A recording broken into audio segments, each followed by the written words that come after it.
గత 3 రోజులుగా తిరువూరు నియోజకవర్గంలో కంపలగూడెం మండలంలో నెమలిలో వెంచేసి ఉన్న శ్రీ వేణుగోపాల స్వామి బ్రహ్మోత్సవాల్లో భాగంగా కళ్యాణం రోజు జరిగిన ఆ సంఘటన మీద భారీగా చర్చ జరిగింది. ఎమ్మెల్యే ఎంపీ గారి చేతుల్లో నుంచి లాక్కున్నాడు అని విమర్శించేవాళ్ళు అన్నారు. ఎమ్మెల్యే గారు స్థానిక శాసనసభ్యునిగా ప్రోటోకాల్ ప్రకారం ఆయన హక్కుని ఆయన అమలు చేశారని కొంతమంది అనుకున్నారు. ఒకవేళ లాక్కున్నారు అనే వాళ్ళకు కూడా నా సమాధానం ఏంటంటే, నేను లాక్కున్నాను, నాది కాని దాన్ని నేను అడుక్కోను, నా హక్కుగా వచ్చేదాన్ని నేను వదులుకోను. సరే, బ్రహ్మోత్సవాల సందర్భంగా పట్టు వస్త్రాల సమర్పణకు సంబంధించి ఆ రోజు జరిగింది, అయిపోయింది. దాదాపు అర్ధరాత్రి దాటిన తర్వాత 1:45 ఆ సమయంలో నేను నా భార్య ఇంటికి రావటం జరిగింది. నేను నెమలి దేవాలయం ఎగ్జిక్యూటివ్ ఆఫీసర్ అయినటువంటి అసిస్టెంట్ కమిషనర్ గారు బ్రహ్మోత్సవాల ఏర్పాట్లు ప్రారంభమైన తర్వాత మొదటి ఆహ్వానం నాకు ఇచ్చి బ్రహ్మోత్సవాల షెడ్యూల్ అంతా చెప్తూ, కళ్యాణం రోజు రాత్రి 8 గంటలకి మీరు వస్తే గుళ్ళోకి వెళ్లి దైవ దర్శనం చేసుకున్న తర్వాత 9ంటికి కళ్యాణం మొదలైంది అని చెప్పిన తర్వాత 8:35 నేను నా భార్య దేవాలయానికి వెళ్ళాము. దేవాలయంలో దర్శనం పూజ అయిన తర్వాత కళ్యాణ మండపం దగ్గరికి వెళ్లి 9 గంటలు కూర్చున్నాము. ఎంపీ గారు గంట ఆలస్యంగా వచ్చారు.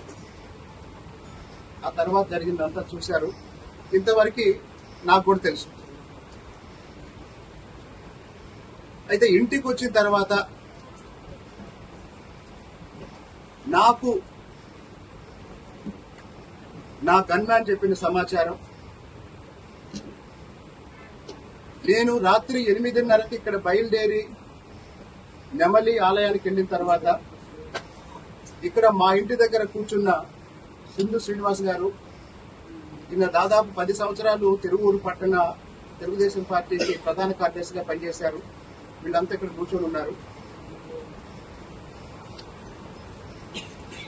కళ్యాణం అయిపోయి అర్ధరాత్రి దాటిన తర్వాత ఇంటికి వచ్చిన తర్వాత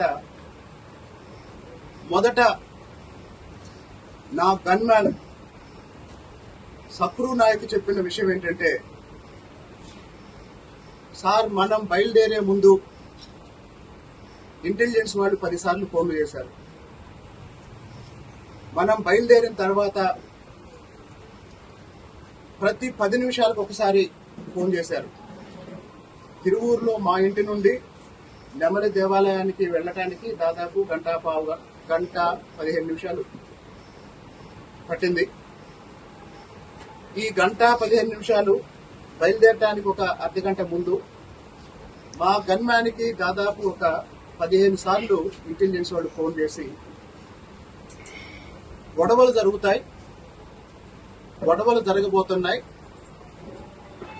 అని చెప్పిన విషయం మొత్తం కళ్యాణం అయిపోయి రాత్రి 1:45 సమయానికి ఇంటికి వచ్చిన తర్వాత నాకు తెలిసింది.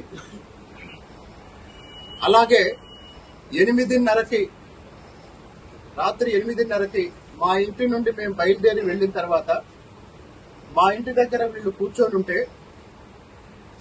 ఇంటెలిజెన్స్ వాళ్ళు వచ్చి నా గురించి సమాచారం అడిగి, ఎమ్మెల్యే గారు ఇంట్లో ఉన్నారా, లేరండి నెమలి వెళ్ళారు, కళ్యాణానికి వెళ్ళారా అంటే వెళ్ళారని ఆశ్చర్యంగా అడిగి ఇక్కడ ఎవరెవరు ఉన్నారో ఫోటోలు తీసుకొని ఉన్నతాధికారులకు పంపించారు. ఎందుకు ఇంటెలిజెన్స్ వాళ్ళు, ఇది ప్రైవేటు వ్యక్తులు చెప్పింది కాదు, నాతో ఉండే కార్యకర్తలు చెప్పింది కాదు, నాతో ఉండే నాయకులు చెప్పింది కాదు, నన్ను అభిమానిస్తూ గుడ్డిగా చెప్పింది కాదు.